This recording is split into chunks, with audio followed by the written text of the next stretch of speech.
জয়গুরু পরম প্রেমময় শ্রী শ্রী ঠাকুর অনুকূলচন্দ্রের চরণে আমার শতকোটি প্রণাম। নামের অপার শক্তির এই সিরিজে আপনাদের স্বাগত। নামের অপার শক্তি সিরিজের প্রথম পর্বে আমরা জানব কিভাবে নাম ধ্যান করলে তার প্রভাব পড়বেই। আমরা প্রথমেই জানি নাম ধ্যান, যাকে বলা হয় বীজ মন্ত্র। এই বীজ আর মন্ত্র এই দুটি কথার মধ্যেই কিন্তু সেই অর্থটি লুকিয়ে আছে। বীজ বীজ মানে কি? বীজ হলো এমন একটি জিনিস যেটা মাটিতে ফেললে সেখান থেকে ধীরে ধীরে অঙ্কুরিত হয়ে বড় বৃক্ষ তৈরি হয়, কিন্তু তার জন্য দরকার হয় সেটিকে নিয়মিত পরিচর্যা করা। আমাদের শরীরটাও কিন্তু সেরকমই একটা ভূমি, যার ওপর দিয়ে এই বীজটাকে আমাদেরকে রোপণ করতে হবে। আর যত আমরা এটাকে রোপণ করব, অর্থাৎ কর্ষণ করার মানে হলো, এখানে কর্ষণ করার মানে হলো অভ্যাসে ফুটিয়ে তোলা। আমরা যত এটিকে অভ্যাসের মধ্যে ফুটিয়ে তুলব, ততই কিন্তু এটা একদিন একটি বড় বৃক্ষের আকার ধারণ করবে।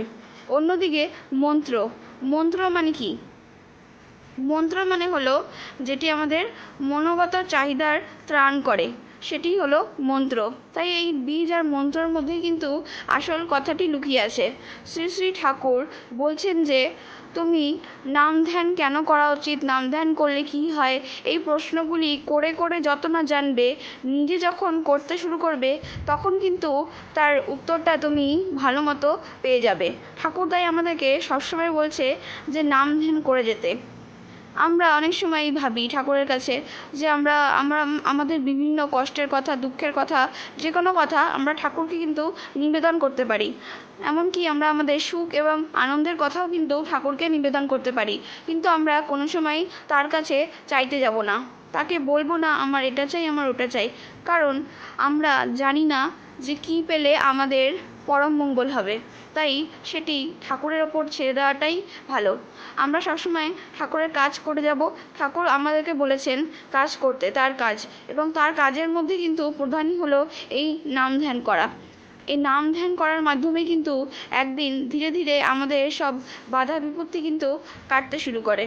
ঠাকুর বলছেন যখনই আমাদের মন খুব বিচলিত হয়, বা যখন আমরা কোনো বিষয়ে মনস্থির করতে পারি না, সেইটিকে নিয়ে অনেক চিন্তা করতে থাকি, তখন মন ভালো করার এক প্রধান মাধ্যমই হলো নাম ধ্যান করা।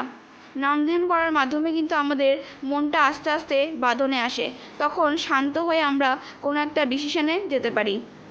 অবিন দাদা বলছে যে সবসময় নাম ধ্যান করার সময় কিন্তু আমাদের চক্রফটটি আমরা আমাদের আজ্ঞা চক্রে ধারণ করতে পারি না।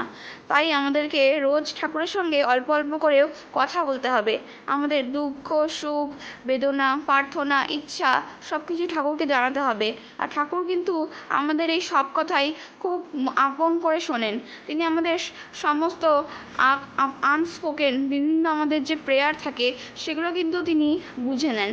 আর আমরা এভাবে যখন ঠাকুরের সঙ্গে কথা বলতে থাকবো, তখন আস্তে আস্তে যখন আমরা নাম ধ্যান করার চেষ্টা করব, চোখ বন্ধ করব, তখন কিন্তু অনায়াসেই আমরা আমাদের আজ্ঞাচক্রে ঠাকুরকে দেখতে পাবো।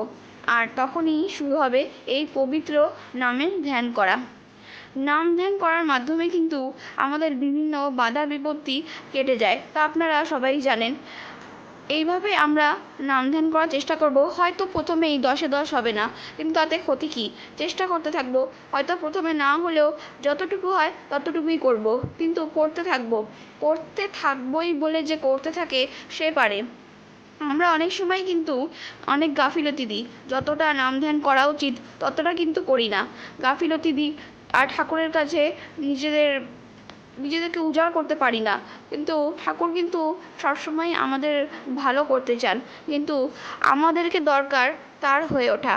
আমরা যদি তার কাজ না করি, তাকে যদি কিছু না দিই, তাহলে কিন্তু ঠাকুর চাইলেও আমাদের ভালো করতে পারবেন না। ঠাকুর তো সবসময় বলছেন করাই পাওয়ার জননী, না করে যে পেতে চায় দুঃখ তার পিছে ধায়। তাই আমরা সবসময় এই করাটার ওপর জোর দেব। যত করব তত আমরা তার আপন হয়ে উঠব। অবিন দাদা আমাদেরকে বলছেন যে ভালোবাসা কিন্তু শুধু অনুভব বা অনুভূতি নয়, ভালোবাসাটা কিন্তু কর্ম। আমরা যত কর্ম করতে থাকবো আমাদের ইষ্টের প্রতি আমাদের টান তত বাড়তে থাকবে। যেরকম মা তার বাচ্চার জন্য নিজে হাতে কাজ করে বলেই তার বাচ্চার ওপর তার এত টান, সেরকমই আমরা যখন ঠাকুরের কাজ করতে থাকবো তখন আমাদেরও কিন্তু আস্তে আস্তে তার প্রতি টান বাড়তে থাকবে। ঠাকুর কিন্তু আমাদের কাছ থেকে বেশি কিছু চায় না, তিনি শুধু আমাদের কাছ থেকে একটু ভালোবাসাই চান। আমরা সবসময় নিজেদের কষ্টের কথা নিজেদের দুঃখের কথাই তার কাছে বলি, এবং সুখে থাকলে অনেক সময় আমরা ঠাকুরকে ভুলে যাই।